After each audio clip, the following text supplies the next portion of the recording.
कल्पना कीजिए एक ऐसे समय की जब सितारे धरती के कुछ ज्यादा ही करीब हुआ करते थे। एक ऐसा दौर जब आसमान सूरज की तरह तपता था और धरती पानी की एक एक बूंद के लिए तरसती थी। ऐसे ही एक गांव की ये कहानी है जहां उम्मीदें खेतों की मिट्टी की तरह ही सूखकर चटक गई थी। हर चेहरा मुरझाया हुआ था, हर दिल में निराशा थी। सूखा पड़ा था, ऐसा सूखा कि कुएं भी अपनी गहराई दिखाने लगे थे। उसी गांव के एक छोर पर एक छोटी सी झोपड़ी में रहता था एक गरीब किसान करीम। करीम के पास जमीन का एक छोटा सा टुकड़ा था, पर उसका दिल उम्मीद का एक समंदर था। वो गरीब था, वो अकेला था और वो गांव वालों के लिए एक मजाक का पात्र था। जहां गांव के बाकी लोग अपनी किस्मत को कोसते हुए पेड़ों की छांव में दिन गुजार देते, वहीं करीम हर सुबह एक नई आस, एक नई हिम्मत और एक अटूट विश्वास लेकर अपने सूखे खेत की ओर चल पड़ता था। उसके कदम धीमे थे, पर इरादे चट्टान की तरह मजबूत थे। सूरज की पहली किरण के साथ ही वो अपने दो बूढ़े बैलों के साथ खेत में होता। जमीन इतनी सख्त थी कि हल चलाना मानो पत्थर पर लकीर खींचने जैसा था, पर वो लगा रहता।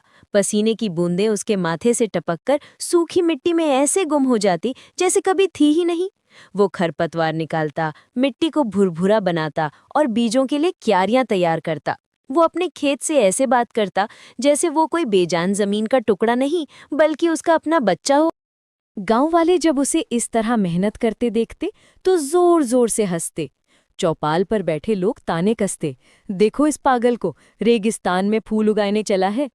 कोई आवाज लगाता, अरे करीम मियाँ, क्या अपनी मेहनत से बादलों को खींचकर नीचे ले आओगे? लगता है गर्मी से दिमाग खराब हो गया है तुम्हारा। करीम उनकी बातें सुनता, पर कभी पलटकर जवाब नहीं देता। उसके चेहरे पर गुस्सा नहीं, बल्कि एक हल्की सी रहस्यमयी मुस्कान आ जाती और वो अपने काम में और भी ज्यादा लगन से जुट जाता। उसे पता था कि उसका भरोसा इंसानों पर नहीं, बल्कि उस ऊपर वाले पर है, जो हर चीज का सही वक्त जानता है। हर दिन जब शाम ढलती और आसमान नारंगी रंग में रंग जाता, तो करीम अपने खेत के एक कोने में बैठ जाता। वो अपने फटे हुए गमछे से चेहरा पोंछता और फिर हाथ उठाकर अल्लाह से दुआ करता। उसकी दुआएं भी अजीब थीं।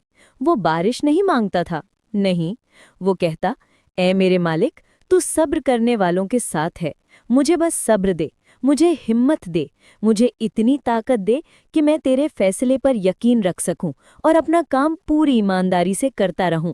उसकी आवाज में एक ऐसी शांति होती थी जो सुनने वाले के दिल में उतर जाए। दिन हफ्तों में बदले और हफ्ते महीनों में। सूखा और भी भयानक हो गया। अब तो लोगों ने करीम का मजाक उड़ाना भी छोड़ दिया था। वो बस उसे एक टक देखते रहते, जैसे किसी पागल इंसान को देख